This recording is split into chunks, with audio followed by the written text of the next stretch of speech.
Can you imagine your life where money is your friend, working with you to achieve all your dreams and desires? If you struggle seeing money as your friend, then join Kathy Cook Noble, financial advisor and educator on understanding how your money can work for you. It is possible. Now, here is Financially Speaking with Kathy Cook Noble. Good afternoon and welcome to Financially Speaking on the Inspired Choices Network. I am your host, Kathy Cook Noble, and I'm excited to be with you right here, right now, so close after enjoying Christmas. Hope everyone had a wonderful holiday and Santa was good to you. And I hope that everyone, I know it's a strange time of our Christmas and a strange time of year this year, but we had to do things a little bit differently. Hopefully you got to spend it with your family and loved ones as best you could under the circumstances. So hope everyone enjoyed that and hope everyone is all full and of food and gifts and happiness and love and all the excitement of Christmas. And now we're going to tackle finances because that's what we do here at the Financially Speaking show on the Inspired Choices Network. What we do is we take seemingly complicated financial concepts or confusion or just things that make you shake your head and ask, why do they do it like that? Or what did that even mean? And when I talk to financial people, what language are they speaking? Those are the kind of things where we break it down and we say, let's just speak English and let's talk plain language and let's figure out what you need and your stuff, because not everybody is the same. As we know, everybody asks for something different for Christmas. Some of them got the same things, but I would bet not everyone got exactly the same things. Same exact things, whether it's 3 gifts, 2 gifts, 1 gift, I bet they didn't get the same. I bet you did something different. It's the same with your finances. So when we're looking at our finances, we're only looking at your finances. When I'm looking at my finances, I'm only looking at mine. I don't care what my neighbor's done. I don't care how many gifts she gave her kids for Christmas. I don't care how expensive the gifts were for Christmas. I don't care if my brother bought $500 gifts for 4 different gifts for his kids. It's not up to me. Not that he did, at least not that I know of. But if they do, it's none of our business. What people are spending and how they're spending their money, it's none of our business. Because what I do know is I can't control what they're doing. I can control what I'm doing. And I only care what I'm doing because that's what's going to affect me and my family. Because my income and my expenses are neighbors, are not my cousins, are not my brothers, are not anybody else's but mine. So when I track my cash, I can control what comes in because I know work as does everybody else. You know where you work, you know how much you make, you know when you get paid, you know what comes in before tax, what comes in after tax. You also know what you're spending because you're spending it. And if you're spending too much, you have the ability to spend less. You also have the ability to make more. You can either ask for a raise, you can get another job, there's mobility and employment, you can get courses, you can move up. There is options. We have all kinds of options. So when people say to me, well, I can't afford it, you might not be able to afford it right now in present day because it's based on what you have coming in and what you have going out. But you certainly can make a plan to afford it. And that's what we're looking at in terms of finances here on Financially Speaking, because I always believe that at some point, it all comes back to money. We need to have money to make sure that we had a Merry Christmas, or we need to make sure we have money for birthday gifts, or to pay our rent, or to pay our mortgage, or to pay our utility bills and make sure the lights came on. We also need to make sure we have the money where we can just go out for a coffee or tea or glass of wine or whatever your preference is with a friend once in a while. These are all things that are important, not because you need to have a huge pot of money. You need to have the right amount of money that makes you happy, that works for you, works for your family. If you can afford and your desire is to eat out every night, then that is a situation that you decide for yourself. If you don't want to eat out every night and you can't afford, or you don't even want to afford to eat out every night. That's also your choice. But eating out every night and then not having the money at the end of the month, that's a choice to be in debt. That is a choice to be financially struggling. That is a choice that you're making for yourself and for your family. And what I try every day in my practice in finance, both through as an advisor, a licensed financial advisor, and through my bookkeeping practice and my business strategy business, I always try to make sure that people understand that it's a choice that you're making. You choose to work at a certain place. You choose if you're going to be your own boss. You choose when you're going to be your own boss. You make a lot of choices. Now, there are circumstances, and I know people make that argument, well, I didn't have a choice, I had to. There are circumstances that motivate you in one way or another. Absolutely, I get that. There are circumstances when we're in a pandemic and your place of employment is shut down.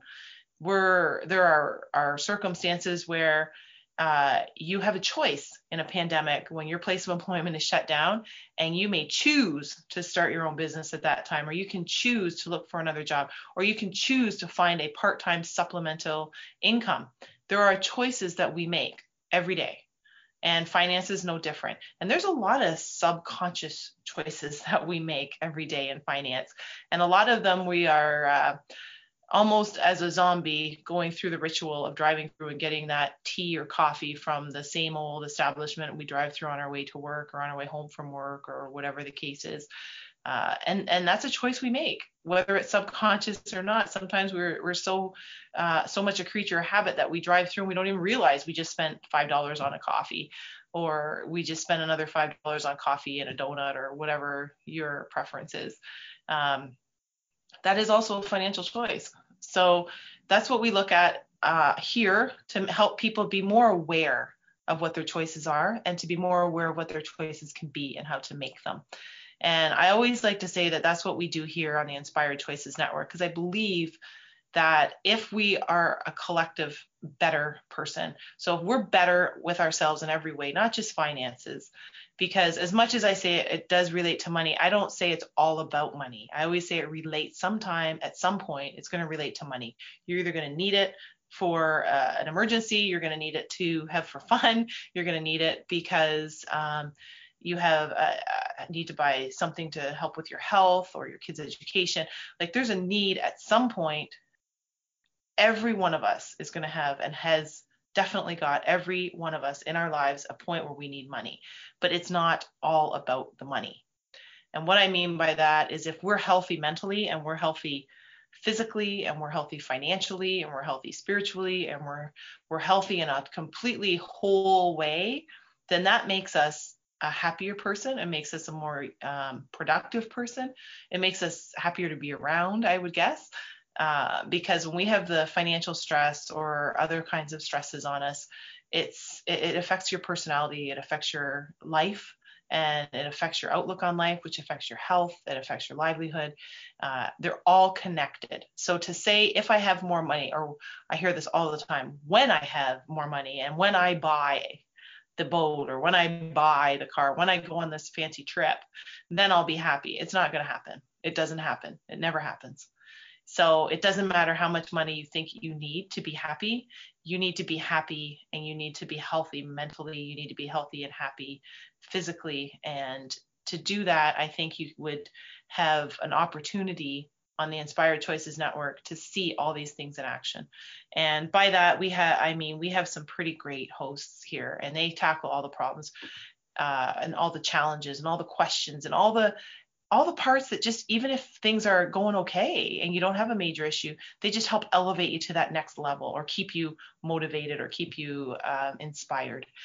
And I would offer a strong suggestion to check out all the other shows. Either you can join us live on our regular scheduled show, our radio show, our TV now, because that was added this year, or you can join us in our podcast when they go into podcast mode after the recording. And to do that, there's going to be no excuse why you can't find us, because we're in over 58 platforms.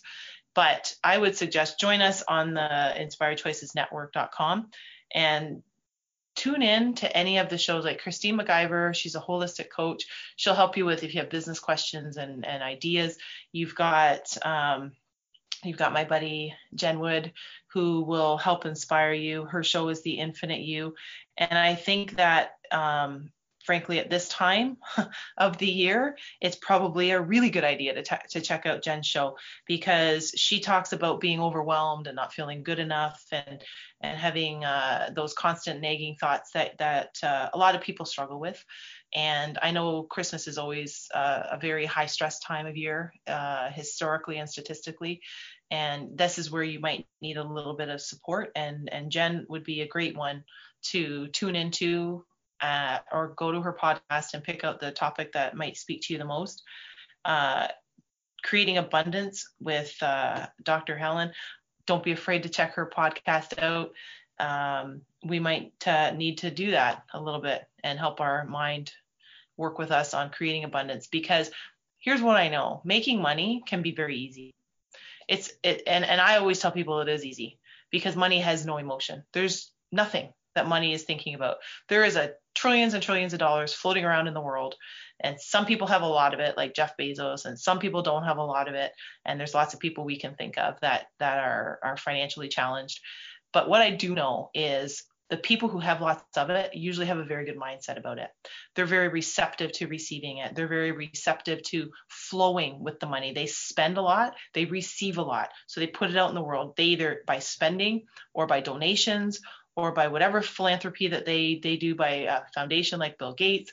There's movement of money. And I mean physical movement. It comes in, it goes out. And they usually move it a lot. And their mindset is it's to the point where it's completely automatic and completely natural for them. And what I do know for people who need to shift where their money situation is a lot of it has to do with mindset. And people don't necessarily realize that the numbers people like me, where we just add and subtract and figure out in what area to move the money and make money, there's no emotional attachment. The money isn't saying to me, oh, you're going to hurt my feelings if you put me over here and I make too much money, or you're going to hurt my feelings if you don't receive me or let me come to you. Money is not thinking about me. It doesn't care. If I want it, there it is. If I don't want it, don't take it. And this is where I think a lot of us, the biggest challenge for a lot of us, especially women, I find, is the mindset part. And I think that if you can get a little bit of abundance creation, and maybe even check out Jennifer Kramer Lewis. She's with the Big Fat Lies show on the network. And she talks about the things that we tell ourselves, like the lies we tell ourselves, like, we don't deserve it, or we're not entitled to it, or whatever the case is. Just some ideas for you to check out. I encourage you to do it, because I think it's important for all of us. It's important to have a healthy mental attitude. It really is. So please check us out on the Inspired Choices Network and look into the podcast. And I'm going to tell you, you're going to see all the shows. And I just gave you a handful of them, because I could talk to you about all of them. That would be a whole show talking about the shows. But what I would do is check them out, plug yourself into whoever speaks to you, whoever you connect with.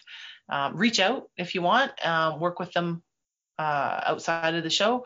But if there's a show that we're missing, and if there's a skill or a set of important information that needs to be shared every week with everyone, because you feel that we're missing it, if you think it, then so's everybody else. There's a lot of other people that have the same questions and have the same desire to hear it. And if you can reach out to Christine McIver, who is our owner of the network, and talk to her about it, she is really good at helping narrow it down and figure out how to make that work into a show. Because a lot of people, they'll think, well, how do you talk about money for an hour? Well, it's not really a full hour, first of all, because we have breaks and stuff. But there are so many topics about money. There are so many different areas that we could go to talk about money. We can talk about mortgages for an hour, traditional mortgages. We can talk about what is a stock and how they work for hours. We can talk about bank accounts. I mean, I talk about bank accounts for hours, about different kinds of banks and different kinds of accounts and different kinds of interest rates that you can get. So you can go to bank A and get something and it's different than bank B, and they have the same product but call it a different name. We could talk about that for hours. You would be amazed at how many different topics have so many different ways of talking about things. So tonight, what we're going to talk about is we're closing in on the end of the year. And it's been a crazy year. That's no question about that. It's unique in so many ways, but we're going to talk about how to be ready for next year. And, we get ready. You look at the retail stores, they get ready for Christmas. They get ready for Easter. They get ready for St. Patrick's Day. They get ready. Clothing stores get ready for summer. They get ready for winter. What are we doing to get ready for being financially secure and financially comfortable and financially responsible and financially happy? So what are we doing to get ready for that this year? So don't go anywhere. We're going to take our first break. And when we come back, we're going to talk about what we're going to do for next year that's going to get us on track. Because what I do know, and what for someone, I can tell you from experience, I am a huge person of planning. I like to know things. I plan them months and months in advance. I plan out a year in advance. I do my shopping in advance. It's been very, very rare for me to be caught doing shopping for Christmas on the day before. But I mean, it has happened. I'm not going to lie. I got caught once or twice. But in reality, I'm a planner, and I like to plan out and know what's happening for the next year. I like to know what's happening for the next few years in my business, and that's called business planning. And what we don't normally talk about is our financial planning for ourselves in our house. So when we come back from our break, let's talk about that. Don't go anywhere. You're listening to Financially Speaking on the Inspired Choices Network. I am your host, Kathy Cook Noble, and we'll be right back.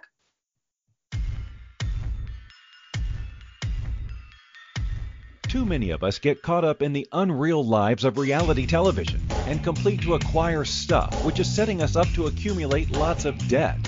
We're scared, confused, and don't know who to talk to.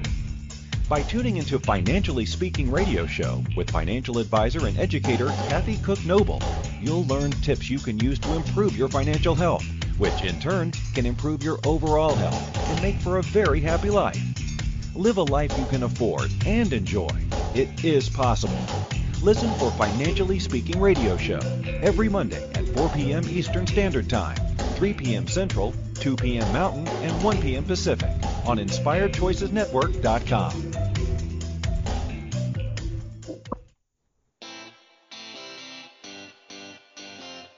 Are you a subject matter expert?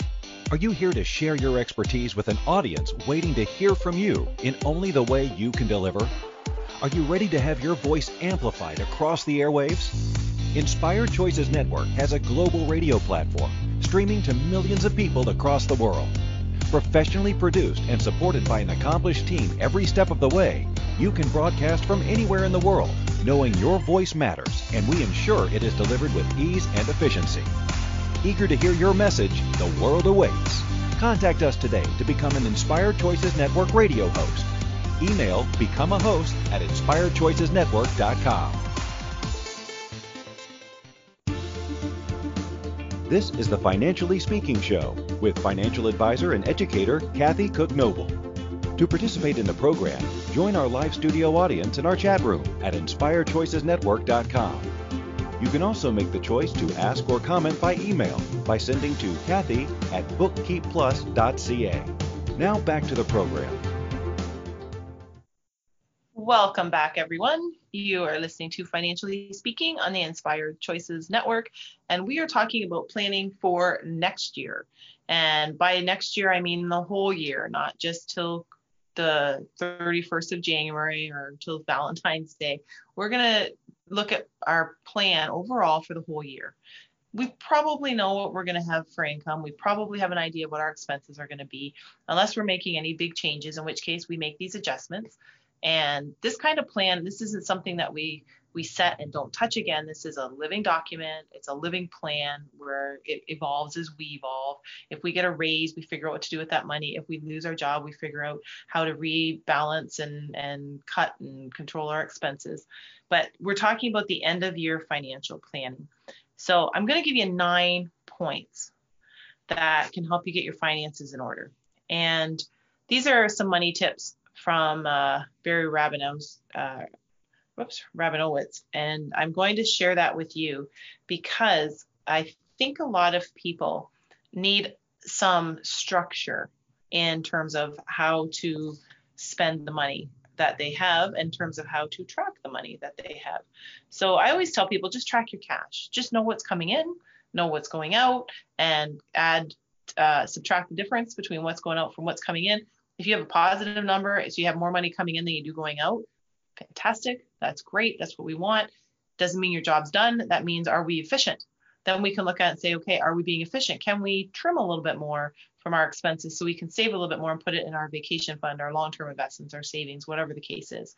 Or if with the opposite, where the expenses are more than the income, then we need to look at it and say, we need to do something. We either need to make more money or we need to save on our expenses or do both. Because this is how easy money is. There's 2 ways to make more money. You either have more money coming into your pocket or you have less money going out. It sounds ridiculously simple because it is. And that's how you do it. Making more money is exactly the same as saving more on your expenses. So if you make the same amount of money every year, year after year, and you never get a raise, but you control your expenses to the point where you're paying a little bit less or you're saving money on it, it's exactly the same as if your expenses stayed the same and your income went up. It's the same thing. So if you start to think of it like that, then the biggest challenge I have people say to me is, well, I don't make enough. I need to make more money. That's possible.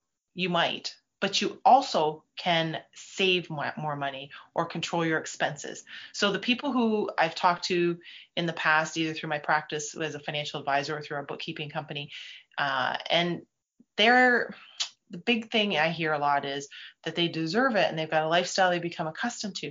That's all fine and well, but that's not required to live in a big house with a 3-car garage. That's not required. That's a beautiful luxury if you can afford it. But if you can't, then maybe not right now, then maybe we need to save up for it. Because if you can get yourself in a position where you can afford it, healthy afford it, comfortably afford it, without stress afford it, and you're happy with it and you're not worried about every month, it's month to month to month, do I have enough for expenses to be covered, then you're not going to enjoy it. So we need to make sure that we're enjoying what we're doing and we are affording it.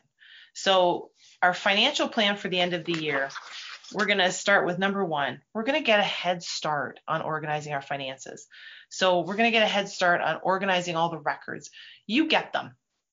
Whether or not you look at them is a different story, but you get them. You get, whether it's electronically, and a lot of, for sure, I know I myself, you go paperless, you get all your bank statements, your investment statements, whatever, electronically. It's fantastic. Some people don't like that. I have clients that still like the physical paper, no problem. So I have people in my practice that get physical paper. I have people in my practice that get the digital paper. Either one is fine, whatever you're comfortable with, whatever you would enjoy, and whatever you can feel happy about touching and having it that way. So get a head start on organizing your financial records. So what does that mean? Make sure you download your statements. This is not a hard thing. And everyone can do this. If you're a digital person and you have money in the bank or you have money with investments or whatever, download your statements. Set up a file on your hard drive or on a USB stick, however you save stuff, and call it Bank A or Investment Company A. And then I set up subfolders actually, and I call it year 2020, 2019, 20, whatever the year is, and set up a 2021 because we're going to be there in a few days. So once you have those in place, download all your statements. Make sure you have them. Because if anything ever happens where either you change banks or you get far enough into the future that you can't go back and access those statements, you're going to have them. Because if you lose them, or your accountant needs them, or your bookkeeper needs them, or you need them for your taxes, which is coming up because we're going to talk about that, then you have them. So get a head start on organizing your records. So download your statements, download your personal income records into one spot, organize your receipts. We're talking, this is it. You have a couple days before the end of the year, and anything after December 31st in any year, any calendar year, that's it. There's nothing else that's going to happen to your taxes. It's all been said and done. The only thing you can do in Canada, you've got the first 3 months where you can do an RSP contribution to reduce your income. But for the most part, it's over. Your taxes are set. So you should know what they are before now. Have an idea so that you can, if you need to make arrangements to donate to charity, if you haven't done it already, but you were planning on doing it, then you might as well make the timing to your benefit. These are all things that we can start with, which I'll talk to you in a minute about with tax planning. But make sure you have your receipts. Start to look at it. Make sure you have them, and make sure that you have all your statements. Make sure you have your income stubs. Like, you want to make sure you know that you have your payment stubs. If you work for somebody, make sure you have access to it. If there's a payroll system that you can log into, and make sure you download your pay stubs for the year, so you have a rough idea of what your year-to-date income is. Then you know how much tax was taken, and you can start to figure out where you're at. The big challenge people get when it comes to tax time is they're searching for it, and they can't find this, and I get the calls every year from different clients that can't find their slips, that their tax slips were sent for their investments, and I get them for them and I resend them to them because we do that, right? But that's usually at tax time, and you're scrambling to do it because now you're under the gun and you have a deadline. So do it now while you have the time, and you might even be off actually until the first of the year. So do that. Then review your taxable income or taxable investment situation. So figure out if you're going to have a gain or a loss. Are you going to be paying tax or not? So start to get into that mode where you review it. Because if you have losses, you can take advantage of some situations. And this is where you might talk with an advisor, where you can take advantage of that and lower your taxable income. So I would suggest make it all done, be ready now, because then when it comes to April, you're not going to be scrambling around, and you're not going to be surprised at, I have to pay X amount of dollars in tax, and holy smokes, I'm not prepared for it with my cash flow. So now what do you do? And you either go into debt because you take it off a line of credit, or you don't pay it at all and you're subject to interest and penalty. Either way, you're not happy with yourself, and you're not happy with somebody else, and it's not your tax preparer's fault because they're just following what the rules of CRA and IRS are. So start now. Actually, start 3 weeks ago. So next year, let's start the 1st of December, and get ready, or even the end of November, depending on what your schedule is like. But start before, so that you give yourself the opportunity. And this is the big part right here. Why would you take away from yourself the opportunity to do the most efficient tax planning for you and your family? So if you start 3 weeks ago and you say, okay, let's start looking at some investment statements and income statements and all of our tax stubs and so forth, then you start to see, geez, you know what? I'm going to be paying taxes. So now you go talk to your financial advisor. You say, hey, what are some things that I can do to minimize my taxes? I wanted to give a donation to the church at Christmas, or I wanted to do a year-end donation. I was going to do it anyway. What's the best way to structure that? Because you know what? Just giving cash is great, and you're going to get a tax receipt, but you can do other things like give securities and get a higher tax receipt.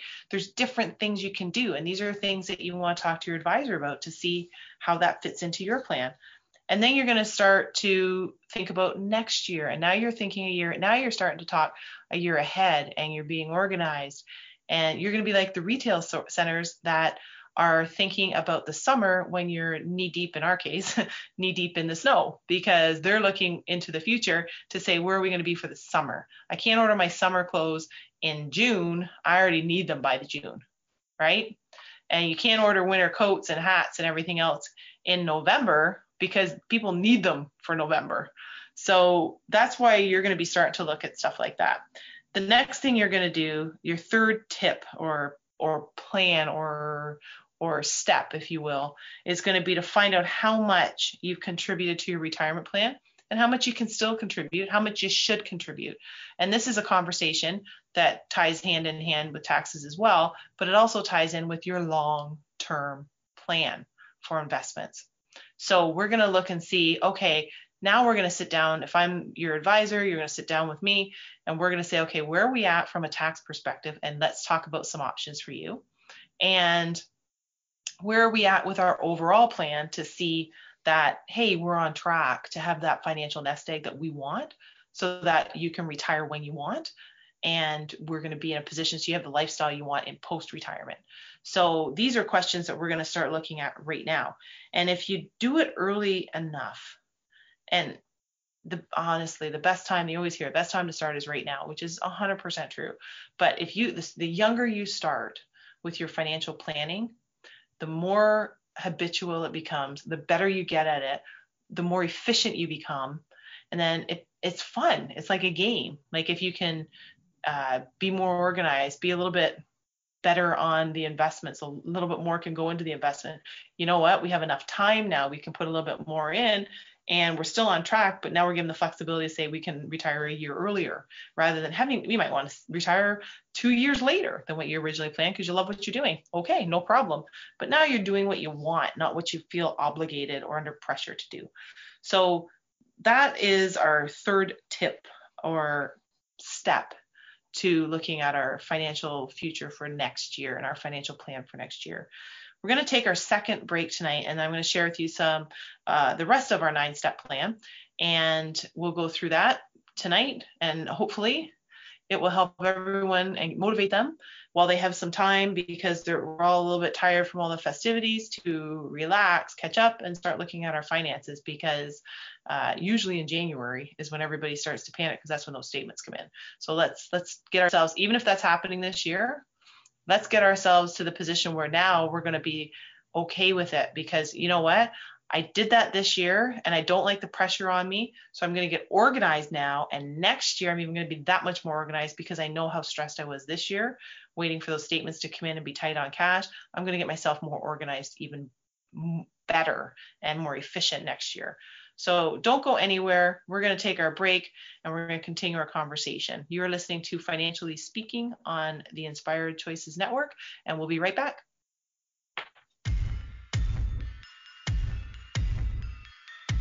Too many of us get caught up in the unreal lives of reality television and complete to acquire stuff, which is setting us up to accumulate lots of debt.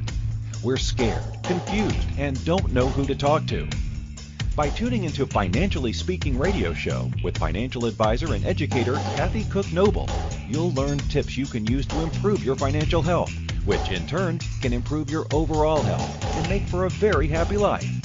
Live a life you can afford and enjoy. It is possible. Listen for Financially Speaking radio show every Monday at 4 p.m. Eastern Standard Time, 3 p.m. Central, 2 p.m. Mountain, and 1 p.m. Pacific on InspiredChoicesNetwork.com. Money is complicated, right? Actually, no, it's not. You don't have to be a trader on Wall Street to get a handle on your money. TV shows often instill fear to keep you believing you can't understand it or do anything yourself. If dealing with your finances brings up a lot of other F words, then you need to read All Ladies Should Use the F Word, A Guide to Loving Your Finances by Kathy Cook Noble. Kathy helps you take control of your finances and leave the other F word, fear, in the dust.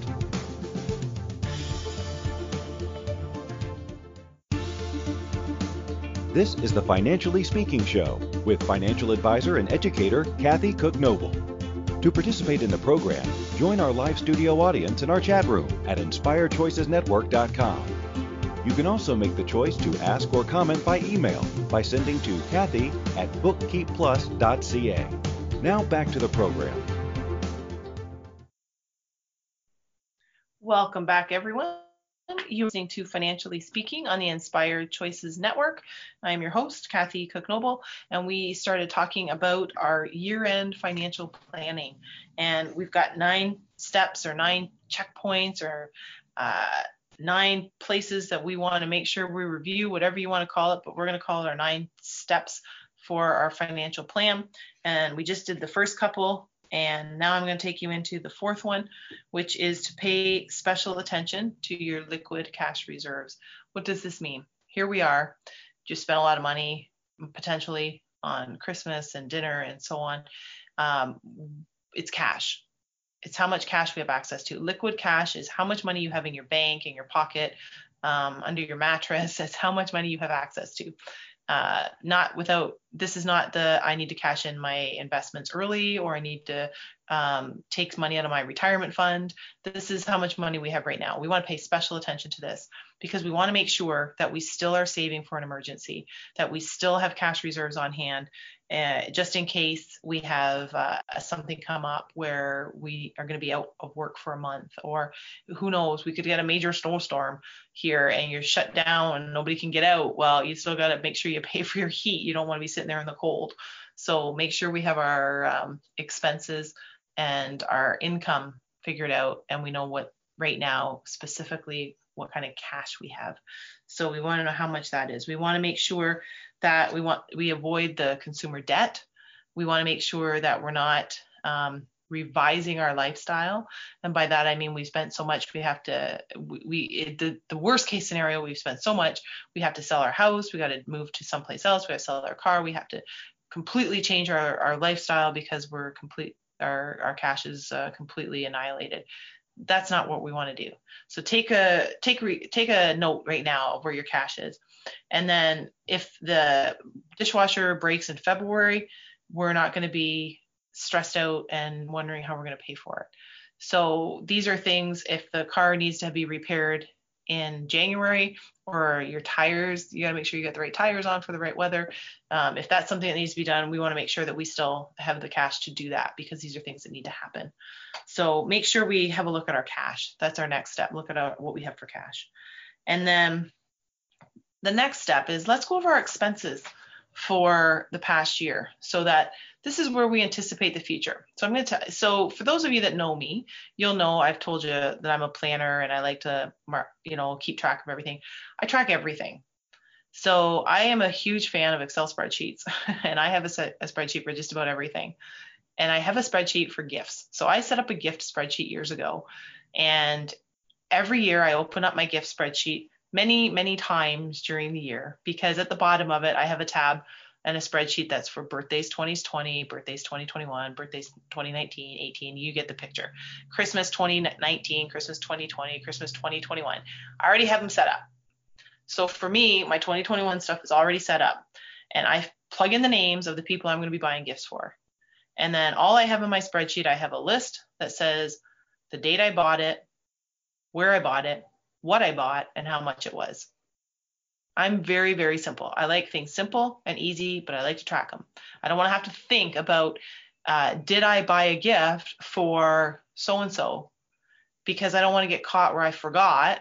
And I also don't want to be embarrassed where we are exchanging gifts and I completely forgot to do it because I got busy. So I have a spreadsheet, and all year when I'm buying gifts for birthdays, for Christmas, for anniversaries, for Valentine's Day, I don't care what it's for, I track it. And then if I have ideas on what I want to buy the kids or something for Christmas, I write it in my spreadsheet. And here's my simple tracking mechanism. This is not anything profound by any stretch, and I'm sure people can do better than what I have. When I've bought it, I highlight it. So if you look at my spreadsheet, anything highlighted is paid for and in my possession, and anything that's not highlighted, I haven't bought yet. It's that simple. And then I just have a little simple formula that calculates, it says the total for each person. And then there's another formula on the line underneath that adds up all my totals, so I know exactly how much I spent. So I can tell you, now in my case, I keep track that all 4 kids are equally gifted. So I want to make sure they're not all getting the same thing, but I want to make sure if I spent $20 over here, I didn't spend $50 over there, because I try very hard to keep it equal and fair for the kids. But I also try and get them stuff they want. So if one person got one gift for $50, somebody else might have got 5 gifts for $10. It still works out, and my spreadsheet shows that I was fair and equitable with the kids and with everyone that I was trying to be equitable with. But it also tells me that I'm spending the right amount, or I'm spending too much, or I didn't spend enough, because I might have got caught up with one of the kids and I've seen, oh, this is great for her, and oh, this was great for her. And then I come back to my spreadsheet when I post, I'm like, oh crap, I've got 4 kids and I've only bought gifts for one. But now you start to pay attention. You're like, okay, now I got to look at the other kids, because, people forget. They get losing track of stuff, and they'll think, oh, I really like this for my daughter. And then you see something else that she mentioned that they really like. And next thing you know, you've not kept track of it. You've got 6 things for one and 2 for another, and the dollar values are out. So that's how I do it. It's basic, it's simple. I like it that way. I don't need to be complicated. And then next year I can go over my expenses to say, hey, where was I last year? Well, I can trim out a little bit, or I can figure out a better way to do it, or a better provider if I'm buying the same thing. So you can start to anticipate what your expenses are going to be. That also gets you into some good spending habits, because everybody thinks spending money is bad, but there's actually good habits that we can be in. And the good habits are keeping track of our spending and tracking our cash. So if we're doing the somehow tracking it, you do it by paper and pen. You can have a book that you keep. You have a 2020 book and you keep it all in there, or 2021, you can do it on a spreadsheet, whatever you want, totally cool. But just keep track of it. And then you can have a look at your insurance. So our 6th step is going to be reviewing our insurance coverage. I've said it before, I'll say it again, I'll say it many more times. I like to watch Jim Cramer on CNBC. I find him very entertaining. I mean, he's a very smart guy. He's been in the finance industry for a long time, but his show is very entertaining. And the one thing he says that I always agree with is there's nothing worse. The only thing worse than being broke is being sick and broke. And by that, he means if you have a health problem and you can't afford it, especially in the United States, for example, the healthcare system is different than ours. You have to pay for certain pieces of it and more of it. And don't make no mistake, it's not free in Canada. We pay through our taxes. We pay out of pocket for different things. But the only thing worse than being broke is being sick and broke. So look over your insurance. Look over your car insurance. Look over your health insurance. Look over your life insurance. Make sure you have what's appropriate for you. Look over your disability insurance. Look over your critical illness insurance. Make sure you look at any insurances and say, does it fit what I need now? And does it make sense for the amounts that I have? If I got sick or hurt and couldn't work, what's going to happen to my household and my family? So that's one of the questions you're going to ask yourself. What would happen if I wasn't here anymore and my income ceased in my household? That's what my life insurance doesn't cover me. We're not going to talk about life insurance. I do whole shows on life insurance. I think it's an amazing, amazing opportunity for a product that people can have. I think it's a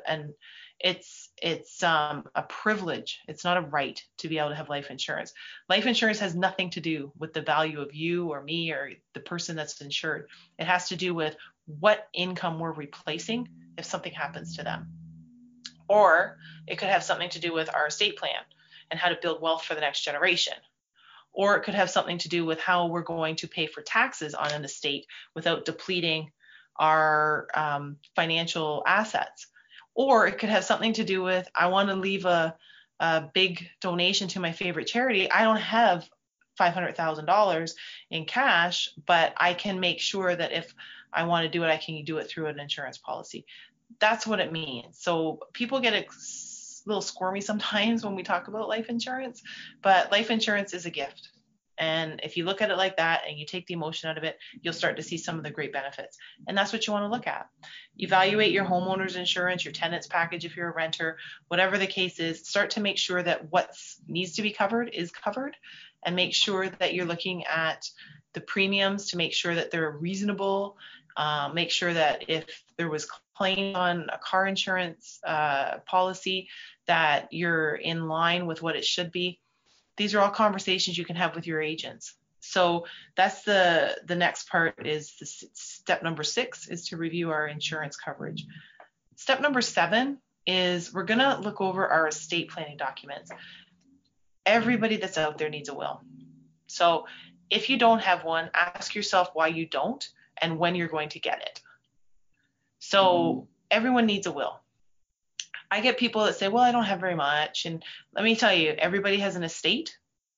It doesn't matter the size of it. I'm not talking about whether you have 6 houses and 5 boats. I'm talking about you have an estate. Even if you rent a house, have no kids, you're not married, you have something.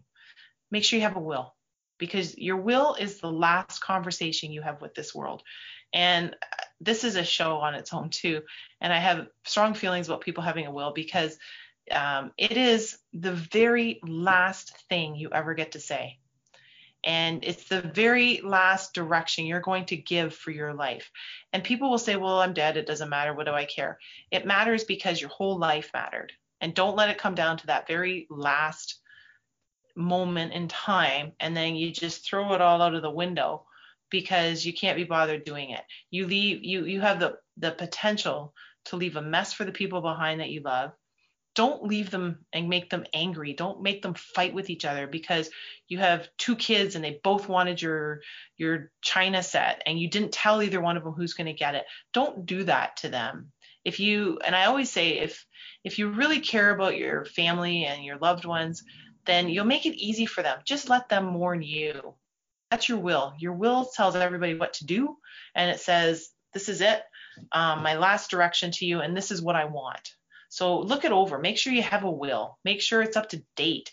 If you did one 20 years ago and your kids are all grown and have kids of their own, it's time. Update your will. Make sure you have powers of attorney for your finances, and make sure you have powers of attorney for your health care. Because if something ever happened to you where you were momentarily in a position where you couldn't make these decisions, make sure you have somebody that can do it. Again, you're going to live, you're going to be healthy, you're going to get back to life, hopefully as you knew it, but you temporarily can't do it. Make sure you have somebody that can do that for you, that you have a conversation with and they know they're going to do it for you, because it's too much stress on all these people that are trying to support you while you're getting healthy and getting through whatever health crisis you're getting through. But they can't do it legally. They got to make sure that they still pay your bills. So if you're in the hospital in a coma for a few weeks and you're gonna be fine and everything, but you still have to pay your property taxes and your hydro bill, and then make it easy for yourself. Make it easy for them. And then the beauty of this is when we take all this stress off, then we have this amazing opportunity to just heal ourselves and keep going with our lives and our ability to mourn and move forward. So when we come, I'm going to take our last break of the night, and then we're going to come back and talk about the last 2 pieces of this puzzle. So don't go anywhere. You're listening to Financially Speaking on the Inspired Choices Network, and we'll be right back.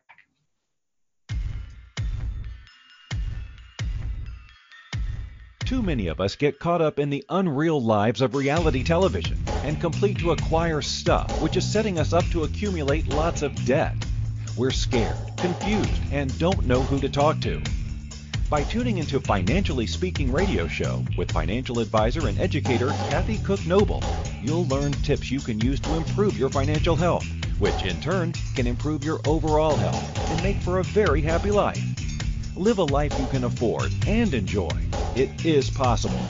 Listen for Financially Speaking radio show every Monday at 4 p.m. Eastern Standard Time, 3 p.m. Central, 2 p.m. Mountain, and 1 p.m. Pacific on InspiredChoicesNetwork.com.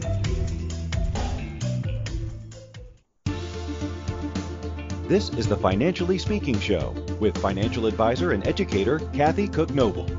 To participate in the program, join our live studio audience in our chat room at InspiredChoicesNetwork.com. You can also make the choice to ask or comment by email by sending to Kathy@bookkeepplus.ca. Now back to the program.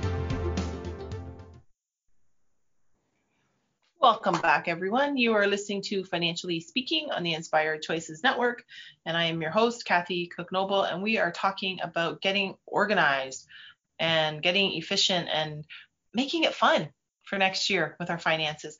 And I know I say that and people roll their eyes and laugh, and it is fun. Why wouldn't you make it fun? Make everything fun. The things that we put in our head that are difficult, everybody talks about dieting. Forget dieting. Just make your healthy choices and change the way of life that you eat. I'm certainly not a nutrition expert by any means, but that is my opinion. I forget the dieting and I'm going to do this for a certain amount of time and lose it. Just be healthy and find the proper formula that works for you, that makes you healthy, that you can follow, and you don't have to eat food you don't like. So that's my advice on that side, but it's also my advice on the financial side. And the last two pieces, step number 8 is review your financial plan. So we talked about that a little bit, or at least I alluded to it. Have a financial plan. If you have it with an advisor, fantastic. If you don't, fantastic. Just make sure you have it and then you follow it.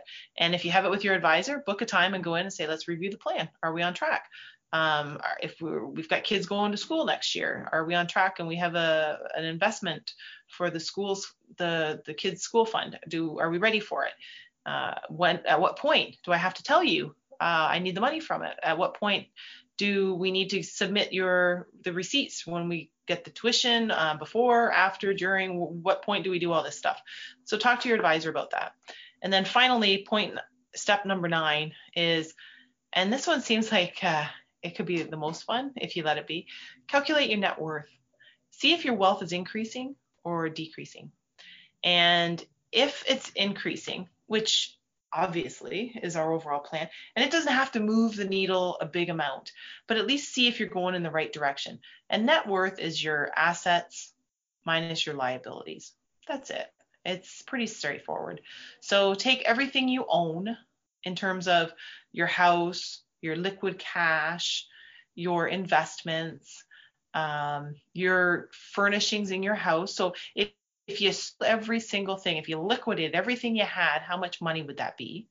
And then take how much you owe. So if you liquidated everything and you paid everything off, the difference between what you have in money and what you paid off is your net worth.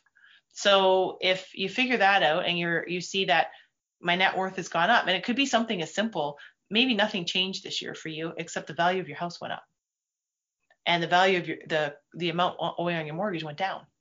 So your net worth went up. See if that's going in that direction. And if it is, then give yourself a reward. Go out for dinner, you and your spouse, or you and a friend, or whoever you want. Go out by yourself if you want to. Whatever you prefer, whatever makes you happy. Take yourself out for dinner, or buy yourself that little item that maybe you didn't get for Christmas, or you didn't ask anybody for Christmas, but you really, really wanted, or that one thing that you said, if I hit a certain point, then I'm going to buy that. That's going to be my gift. You set targets for yourself. It makes it fun, right? So if I achieve this goal, I'm going to buy those expensive pair of shoes. Or if I achieve this goal, I'm going to buy the fancy espresso machine. And those are the things where you look at, you're like, okay, if I've achieved my goal of increasing my net worth, and if I am reviewing my plan, I'm doing all these things, and at the end of it all, I look and I see I'm going in the right direction.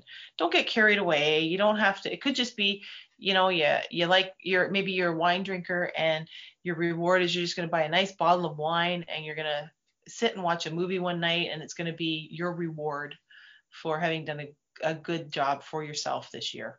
So hopefully that will help you get on track. Hopefully there's just, even if you don't do all of the steps or take all of the tips, take something that works for you. The beauty is, do something, start now.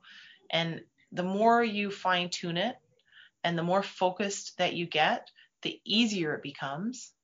And the happier you're going to be, because you're going to start to see it all come together, and you're going to see that all the money that you're saving for your future is actually happening because you're disciplined, and you're disciplined in a good way. And for any of you that need extra support, please reach out to any of our hosts here or your financial advisor, or shamelessly plug, if you didn't buy this for Christmas or get it for Christmas, look out and see my book, and it'll walk you through some simple ideas and some strategies too. And we'll see you right back here next week and every week on the Inspired Choices Network, and we'll tackle new topics, and we'll talk about other ways that we can be more excited and happy with our finances. So thanks for joining us. Have a great New Year's, and we'll see you next week. Thank you for choosing to listen to Financially Speaking Radio Show. Kathy Cook Noble will return next Monday at 4 p.m. Eastern Standard Time, 3 p.m. Central, 2 p.m. Mountain, and 1 p.m. Pacific on InspiredChoicesNetwork.com. We hope you'll join us. Until then, have the best week of your life by making the choices that bring you all that you desire.